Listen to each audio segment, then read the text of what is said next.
Today on the show is Tyler Knell. He is a technical recruiter turned builder. He's spent nearly a decade operating across agency, startup, and big tech environments, including recent work supporting technical hiring at Meta. And Tyler also had multiple stints at Okta. There aren't really any rule books for what's coming next in recruiting or in the labor market in general. I think it's really important to start having these conversations. And even if you're not getting everything right, it's more about trying to develop what your beliefs are as opposed to just what we're being told. What is the best practice? Yeah. And I think one of the things we see and hear in the industry, there's a little bit of an echo chamber around this idea that almost bleeds into animosity that a startup recruiter isn't successful in FANG or a FANG recruiter isn't successful in startups. You smash that notion. I try to push back against that. And I think I'm living proof it's a different operating rhythm, but I ultimately think anybody can, over time, work in a startup or a large organization, regardless of their background.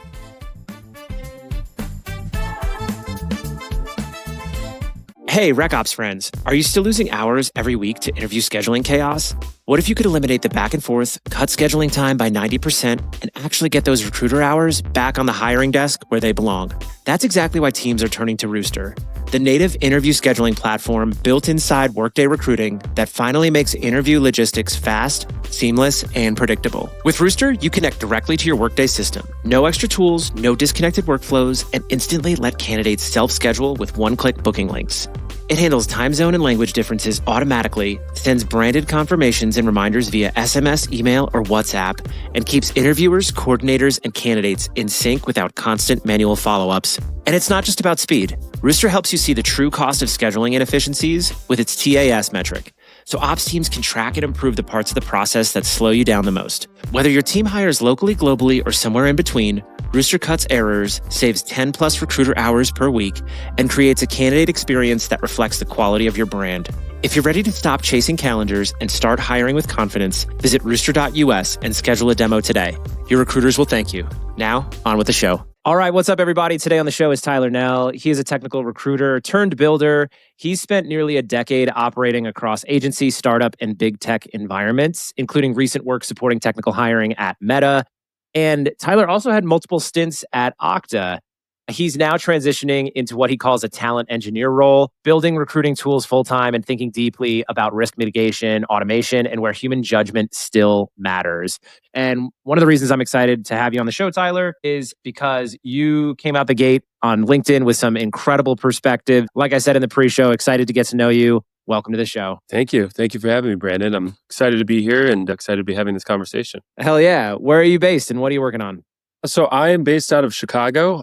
I'm pretty much born and raised my whole life. And just trying to survive the cold while we have it. So I'm jealous of everybody else right now on the West Coast enjoying their nice weather, but it's quite cold here in Chicago. So it's great to see some of the work that you are doing. I remember I posted on LinkedIn maybe a year and a half ago, something about just, I'm ready for the next generation of recruiters. I want to pass the torch. There's been a spirit of generosity that has allowed me to be successful. And it was a call to action, like, where are these folks? And not a week later, I saw you post something on LinkedIn. I was like, dang, this guy's sharp. He's doing some cool work. So I'm glad that you stepped up to talk about some of the stuff you're doing. What does it take to have the courage to post and to share your ideas publicly?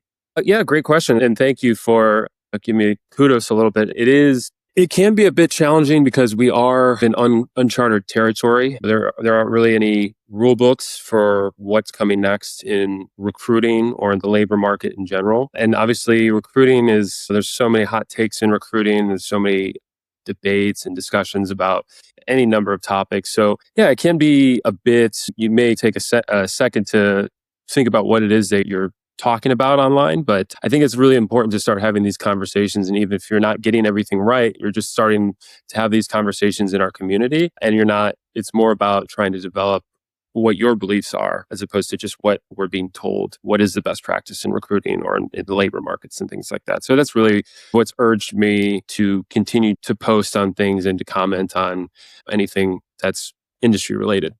Yeah, and I think one of the things we see and hear in the industry is something we're going to unpack in this conversation.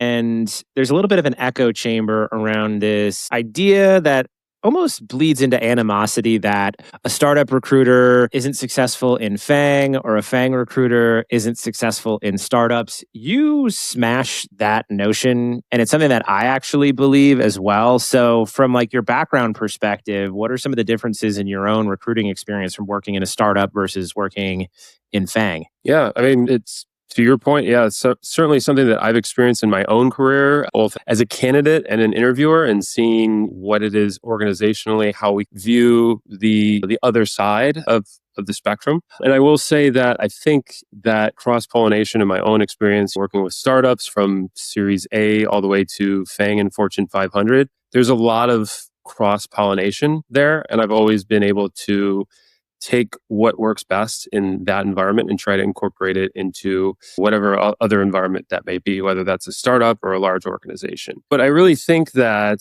both sides, there's pros and cons to both environments. And I think that, larger organizations do really well is obviously they outspend. They have a lot more resources and therefore they require a lot more coordination. And so they get those things down really well versus startup. It's a little bit more like the Wild West, right? These documentation isn't built out. We don't know all of the use cases because we haven't lived them yet. And that gives you an opportunity to really shape the organization, shape the systems and the culture, but you need to be willing to take the leap into the great unknown. And so I see that when you are a startup looking at talent from larger organizations, it's easy to make these assumptions that those people can't be ambiguous or live in ambiguity, or they need to have structure constantly. And so I try to push back against that. I think you're living proof of that.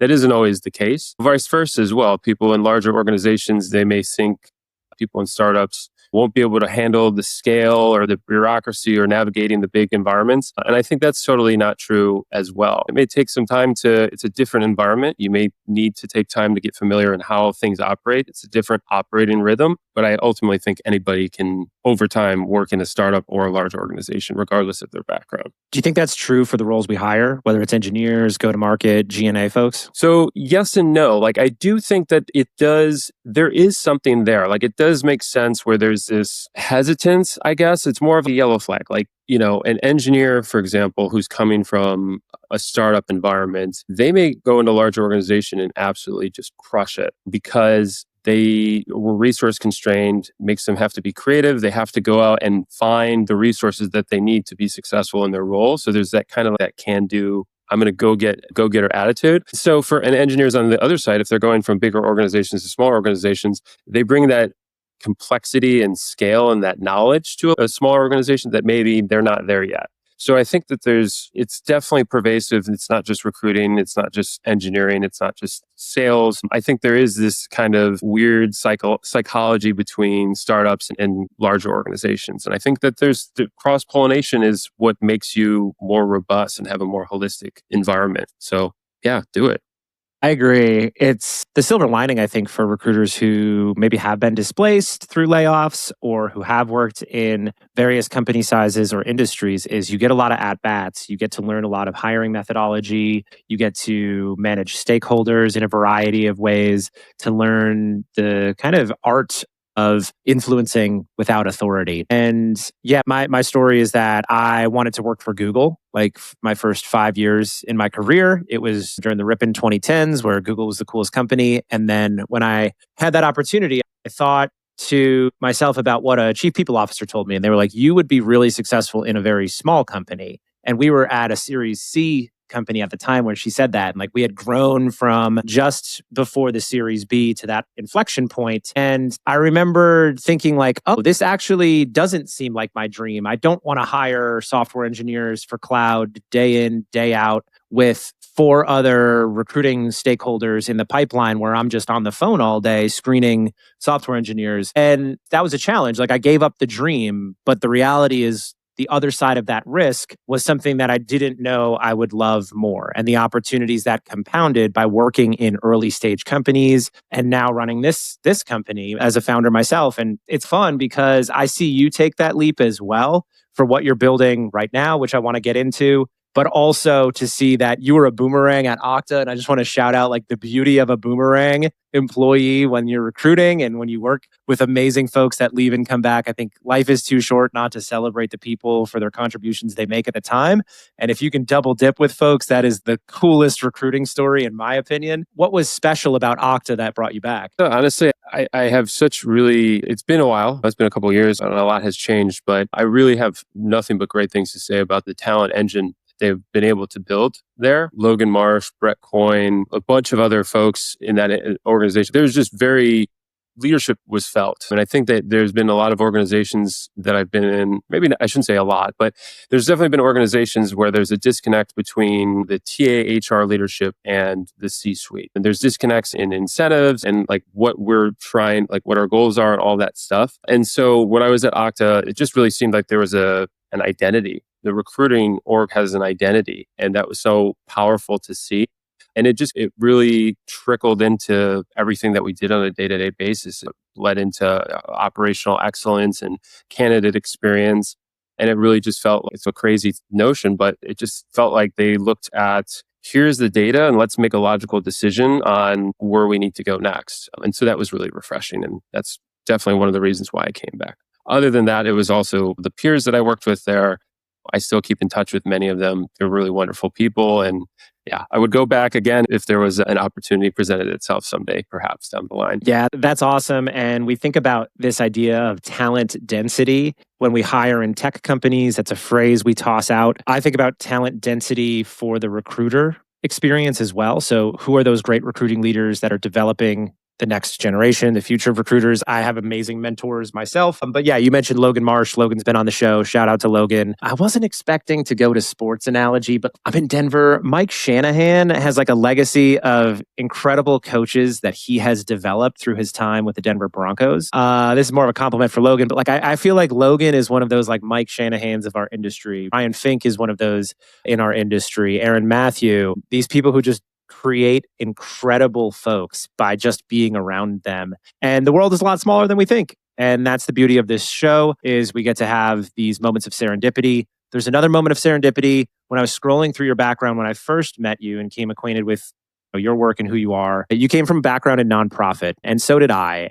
And in speaking with you, you have tremendous empathy and humility, which are attributes that are critical for recruiters. But what do you think having that foundation of working in the nonprofit space before getting into recruiting taught you and shaped you as a professional? Great question. I really think that you pointed it out. You mentioned empathy and humility. And I think that's just something that is a non-negotiable for me. And it feels like my superpower. It's what separates me and how I walk into any conversation that I have, whether it's a candidate, whether it's a hiring manager, here, whoever it may be. And my first thing is trying to put myself in that person's shoes. If it's an interview, we just go through the motions all the time. We're recruiters, we're interviewing hundreds of people all the time, but we don't really take the time to think, oh, this person might be nervous, or they might be having sick family, or they may have other things going on. And the same thing with hiring managers. We talk about having horror stories with hiring managers and hiring teams and all that. So much of that can be avoided if it's just you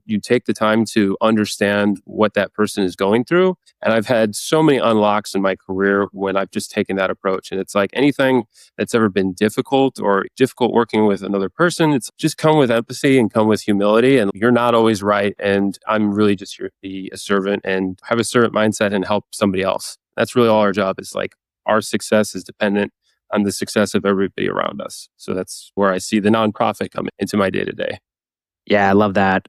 When I was also working in a homeless shelter before my corporate career, like a recruiter came along and saw something in me that I didn't know I had. I didn't know what this career path could look like when I had my first employer brand and recruiting coordinator hybrid role. And it's cool to see you have that experience too, because I don't take for granted for a second how lucky we are to be able to do this, to be able to be at home in our cushy apartments and have these conversations. And now to be a steward for one of the biggest decisions people make, which is where they choose to go to work. Like they put a lot of trust in us as recruiters. So I think staying humble is important. No one in this industry is super hot shit. I think like at the end of the day, we are people that are stewards to a process and a decision, but also can be very business minded. And your perspective is very tech forward and business minded. So I'd love to talk a little bit about what you're building now with HireScribe and what inspired you to go out and solve this problem. Yeah. So HireScribe, in a nutshell, is really an interview assistant tool for recruiters built by a recruiter. And I started to get down this path of back up and give some context of where I got involved in this world. And probably 2, 3 years ago, we've seen all these trends with AI. We're seeing these AI tools coming into tech, into HR, or excuse me, into recruiting and HR. And I just felt like I didn't have a seat at the table.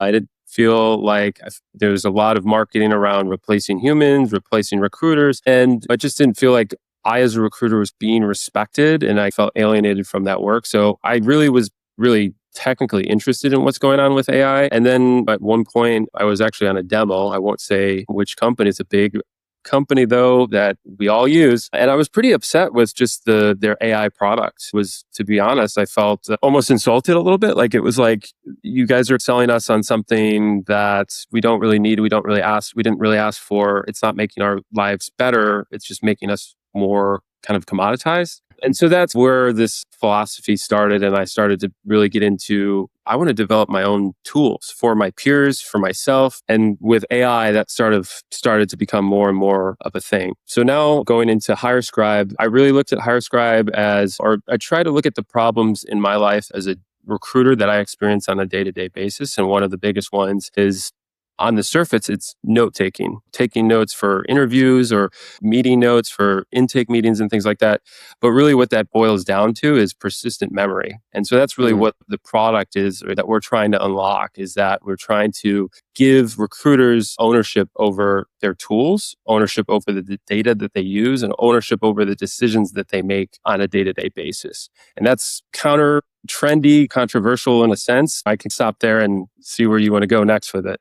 No, I dig it. I love this ethos of DIY. I think we're seeing a lot of recruiters rise in this moment, folks that are technically minded, are business oriented, and we're building tools that are bespoke to our needs. And one of those needs, I think, is hiring manager accountability. For a long time, we've just relied on what you said, persistent memory, and just assuming that hiring managers and interview committees are asking the questions that were defined in the interview plan and governed by a scorecard submission. It is a waste of operational expense to have to chase down hiring managers and interview committee members after auditing a scorecard to get additional feedback or context around why there was a default no on an omitted question or what have you. And yeah, I think this is huge. I'd love to hear a little bit more specifically about it, what your plan is, how you're going to go to market, and all of that, because I'm just excited to see more builders, and you're one of them. Yeah,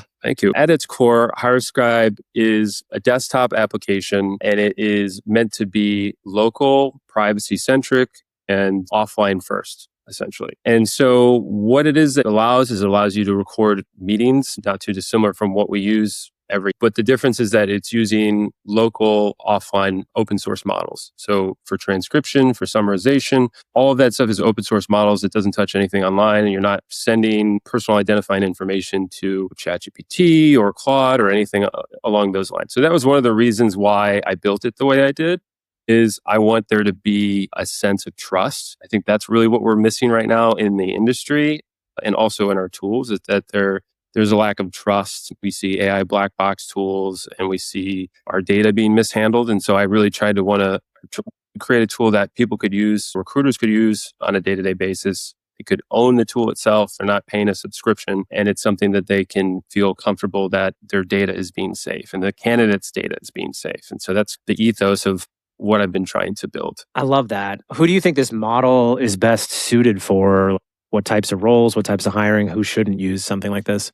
I think that this is, obviously there's a lot of players in this market. There's many cloud SaaS companies that are doing this, building this technology and doing it very well. There is definitely huge trade-offs when you're going with cloud versus offline, no doubt about that. So I really see that the people that value a tool like this is somebody who's in an independent or small RPO or agency, or even if I also was trying to design it in a way that if it does go to enterprise someday, or if it's like you're an individual recruiter in a big organization and your IT is locked down, I wanted to try to make this as easy as possible for people to say, hey, I really would like to use this tool in IT. It's built in a way that's GDPR compliant, and I'm trying to build it in a way that's supportive of data compliance rules and all that other stuff. So it's very easy for people to get access to. But mostly I'm trying to focus on people who are individual recruiters, agencies, solopreneurs, those types of folks. It's awesome. And you know the agency space pretty well. You came up first in the agency world. What do you think that unique knowledge of the workflow of an agency recruiter allows you to do when you build? So I think that it's a different perspective. My thinking with this is that I really want to build a professional toolkit for recruiters that they can take with them. And it's not a matter of I'm only as good or not good as the tools I have access to. I know every recruiter would say, oh, I don't need it. I just need a phone and a Rolodex. I know that whole thing, that whole adage.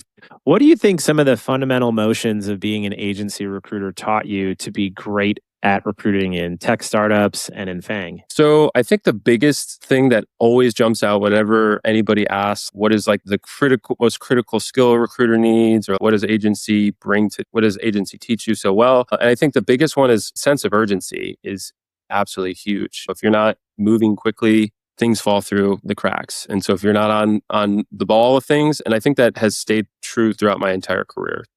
If you miss things, you'll lose more and more time. So it's better to have a sense of urgency. And I also just think like being an agency, like you have to have your day for the most part is so optimized. Like either you take on your day or your day takes on you. And if you're not super organized with your time, if you're not very relentless with cutting out noise, signal to noise is, I think, another huge thing that, agencies, you're working on all of these different recs for all these different businesses sometimes. So it's really on you to know, how do I manage my time to find the most success? And I think agency does a really good job at teaching you that. Totally. What about the differences between startup recruiting and, say, recruiting at Meta? There definitely is a high priority or a high focus on operational excellence. That's very heavy KPI driven organization. And so it's really about filling as many roles as possible. Now in smaller companies, it feels much more holistic. Oftentimes you're building the plane as you take off the runway. So, it's building systems as we are going along. And so you have more of a wider breadth of responsibilities or activities that you may have in a given week. But that's, at least from my experience, the differences that I've seen. Let's talk about the idea of the talent engineer mindset. I love this idea of the field of recruiting evolving. We're going to have more folks building custom tools for their process, for their type of clients they're serving. What does that mindset mean to you? Yeah, so I think that I personally have been feeling like growing pains in this right now. There isn't a definition for talent engineering, or we're not seeing this play out yet into actual positions necessarily. But what I see, how I define talent engineering is it's really a multidisciplinary approach that's really focused around identifying and solving problems through engineering means. Whether that's technical or non-technical, I think that can be, very dependent on the problems that you're trying to solve. But really, I think a talent engineer is somebody who's trying to solve problems as they relate to talent and labor. So that's, I guess, the dictionary definition of what I would say is a talent engineer. What do you think classic recruiting misses around talent engineering, and what are the skills that you look at for somebody who maybe we do have talent engineer job titles in the next 2 to 3 years? I think that the biggest thing, and I'm not trying to knock my recruiting brothers and sisters out there, but I think that traditional recruiting accepts the constraints for what they are in recruiting. I think it's like you're given a rec, there's things that you can tweak in that, but you're in the box. These are rules in the box. And I think talent engineering is really about, okay, why are these problems happening in the first, like you're looking outside of the box and you're looking in on how the systems work themselves from like a meta perspective, as opposed to just being in the system and trying to optimize from within. So that's how I see the differences between classic recruiting and what a talent engineer would do. What do you think stays the same, even if we move towards high automation, more AI, more talent engineering, more custom bespoke tools? What won't change when it comes to placing a candidate? I think what won't change is human connection. I think that at the end of the day, no matter how much we automate or remove humanity from the process, I think at the end of the day, it's really going to come down to why do you work in a company? Why do you work with other people? Why do we organize labor in a way that is surrounding you on teams and groups of people that think differently than you? So I think that's ultimately what's going to stay consistent. It may change. Our interactions and how we work together may change, but I think that human connection at the end of the day is always going to be the focus, regardless of what happens with AI or anything else. Yeah, I think the human element of recruiting will always remain. To getting to a handshake, yes. Think like leaders and companies can nitpick to reverse engineer all they want. But at the end of the day, hiring managers, particularly in startups, whether they're founders or VP level engineering leaders, they just want the next person on their calendar to be the person they hire. And largely recruiting funnels, if you have above average recruiters, they're all going to look generally the same. It will be an acceptable deviation from the median if you get a group of great recruiters together. And whether you spend a lot of time analyzing that data and doing storytelling internally from an analytical level, or if you just assume that we have a team of great recruiters running an excellent process, we're going to get to the outcome that we want to get to. And I think the recruiters of the future will really need to index on how do we get to that handshake? How can we be creative? How do we have pattern disruptive communications with candidates that drive better conversion rates at the top of the funnel? And then how do we communicate and listen with our hiring managers so that we can drive a great process for time to hire? So when we identify an awesome candidate, we're still getting them through the loop in 5 to 10 days and making a swift decision. So I don't know. I embrace the tools. I love to build and to workshop and to see what folks like you are building. And I also love this idea that recruiting is so simple. It's not easy, but it's very simple at its fundamental core. Very true. Everything you said, I completely agree with. It's important to care about, like, the tools are exactly that. They're a tool. And I think that we really need to think about solving problems from like a systems level, a system standpoint. And I think that building tools helps you conceptualize what problems you're actually trying to solve. But I don't think that the tool itself is going to necessarily solve these problems for you.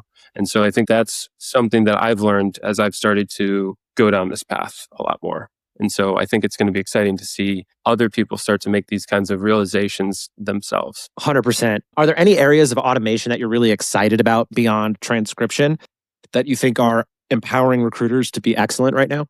So I think that what will happen and this is my big guess for the industry, is it's less about, there's a lot of these companies right now that are focused on transcription or summarization, anything like that. It's really about capturing our cognition. It's about capturing the decisions that we make and productionizing. That's a little bit scary for me, from my perspective. And I'll double click on that. So companies, it seems like a lot of these AI companies are using, they want us to be on the platform. They're using AI machine learning models to capture those decisions that are made. And then that in and of itself is becoming the product. So I think what we're going to see from an enterprise standpoint, from an organizational standpoint, is we're going to see a layer, like a data layer within all of those organizations. So it's not necessarily going to be a tool per se that I think a lot of these companies are going to build out and what I'm excited about, but we're going to unlock a huge amount, like a treasure trove of data, organizational data from all of these AI tools that come out. Just think of I have binders and binders of notes from intake meetings and everything else. So it's not capturing that information, but that information together could be quite valuable. So it's really how AI is going to be able to manipulate data automatically. That's what I'm really excited about. And it's not as sexy, it's not as shiny as all the tools that we see and we can source candidates in 5 seconds flat and all that. It's about, we're going to be looking at problems that we've had for the past 10 years, but we're going to have different data or different perspectives on the data that we have. And so that's going to unlock new approaches to solving old problems, in my opinion. So it's a little vague, but that's what I think I'm excited about for AI and everything in the future. I dig it. Is there a specific area in the candidate funnel that you're excited for, like AI to have that data storytelling?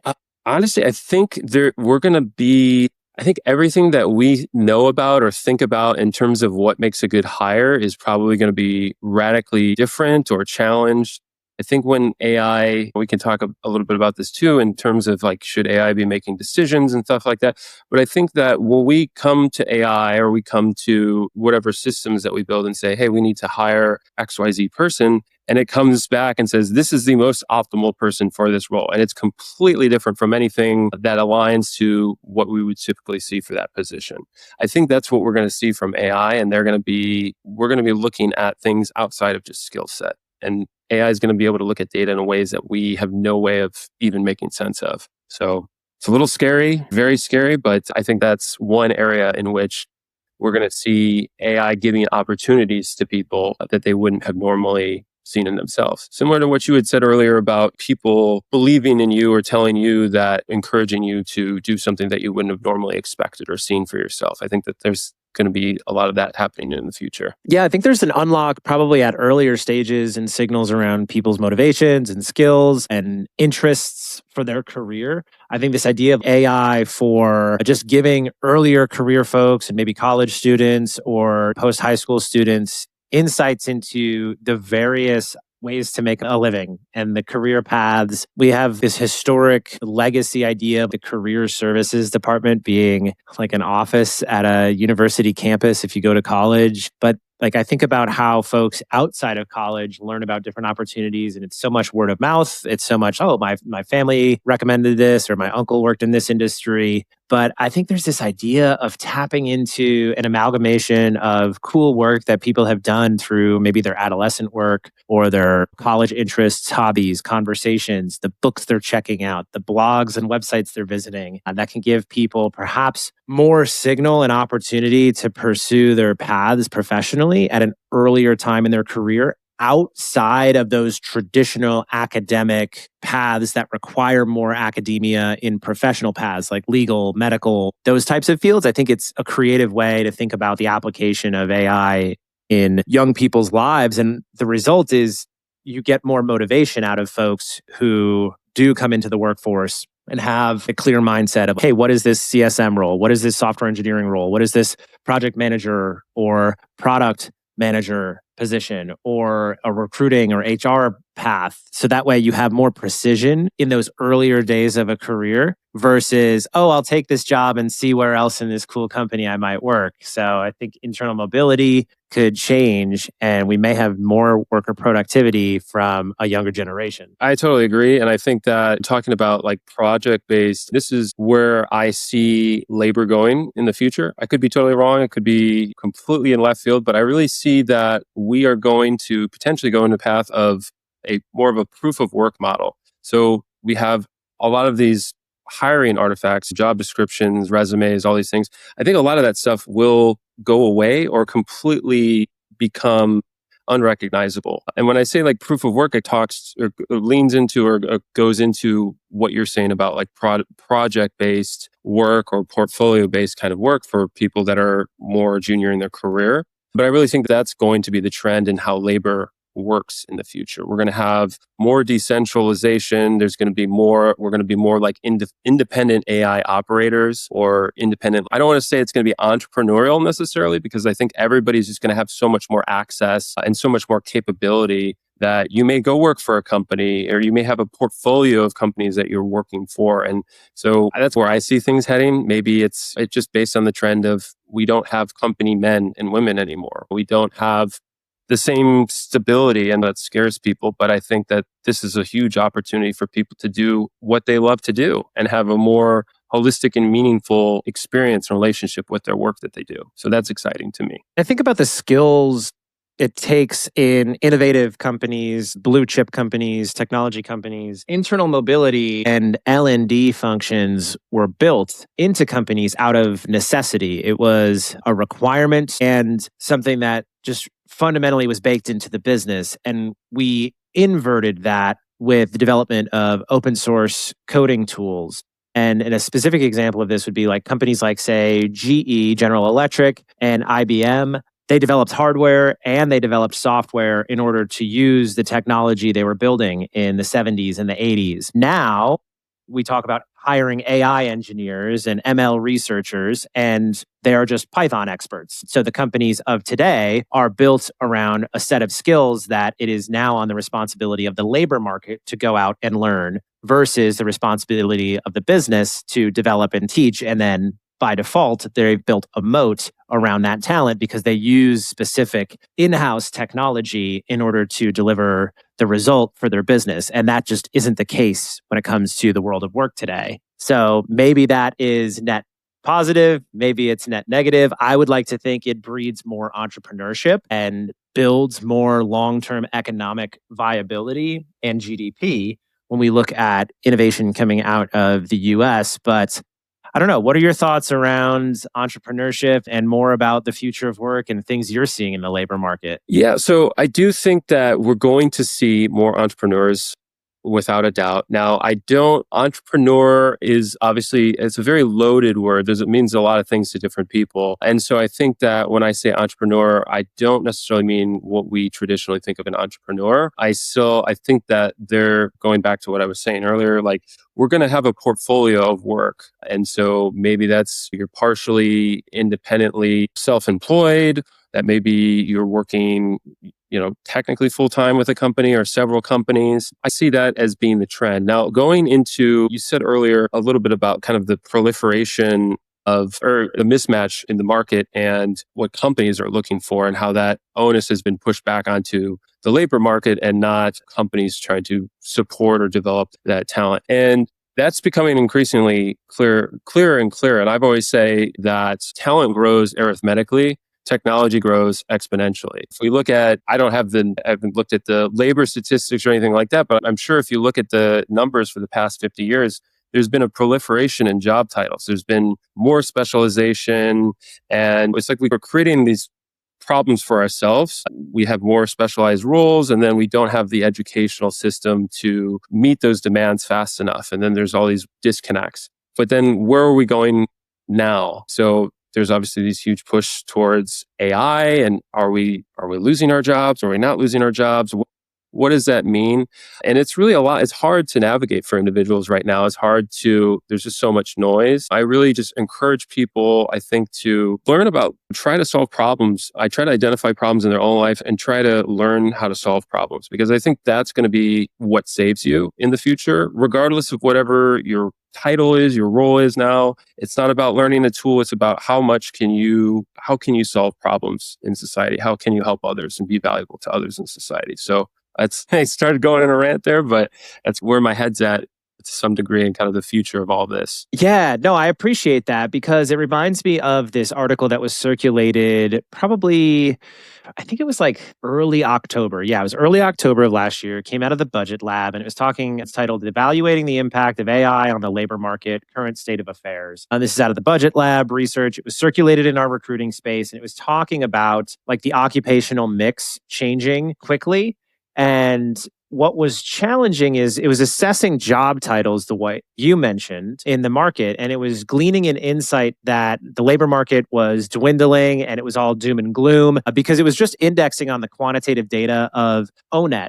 And ONET data looks at historic job titles over time. There was no qualitative research, no evolution of the fact that job titles are often part of a marketing document for job postings, where yes, you could be a software engineer and you could be a software engineer by training, but now the jobs that you're applying to are AI engineer and the word software isn't in that. So then the insight was gleaning that software engineering jobs are down. So I think that the challenge here that we're seeing in some of this labor market analysis, particularly at the highest levels within the recruiting industry, don't have enough qualitative understanding. This research in specifics that I'm pointing to had limited oversight. I think this article was irresponsible, and I think a lot of people in the recruiting world jumped to it and wanted to opine on it, but they weren't thinking critically enough about what are some of the faults with how the labor market is researched, studied, and published. The speed of work and the world of innovation in tech companies is moving faster than some of these research hubs. And I think it's important for us to have practitioners like you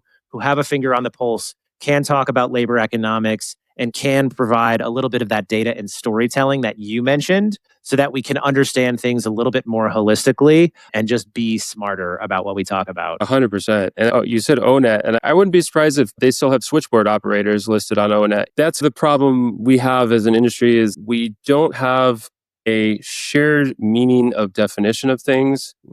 Data's all over the place. Like ONET, I've tried to construct some kind of demographic or large scale worldview on labor with data out there, and it's hard to get data. ONET and all governmental data. Is it outdated? What's going on? Any industry data that we see, a lot of it does come out of organizations that are businesses and are marketing. And it's hard for recruiters and individual recruiters to have trust and faith in the information that they're getting. So it does require folks to be still in the trenches. And what are they seeing? What are they feeling?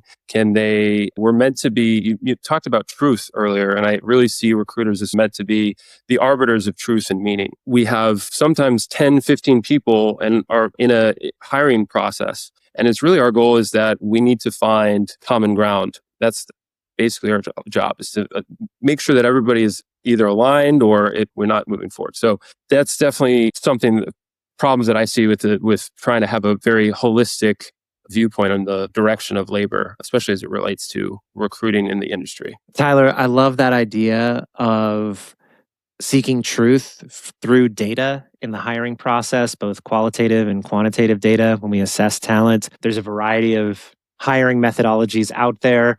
You have a brilliant mind. Thank you for coming on the show to talk about some of the things you are passionate about. I would love to continue this conversation, have you on the show again. Stay tuned for more. I will certainly be following along with what you're building. How can folks stay up to date with where you are, what you're up to, and anything that you want to tell them else about HireScribe? Yeah, absolutely. So HireScribe, if you're interested in checking that out, you can go to gethirescribe.com. We have a wait list set up, and then we also are starting our private beta here in the next week or so. So if you have any interest in getting a free copy of that and being a tester, please reach out, or you could just reach out to me directly on LinkedIn. Amazing. Tyler, thank you for coming on the show. We'll have to talk again soon. Yeah. Thanks for having me, Brandon. It was really great. And thanks for everything that you do. It's great that we're really growing the community, and I think you're giving back, and that means a lot to everybody. So thank you. Thanks, Tyler. I hope this is a fast friendship.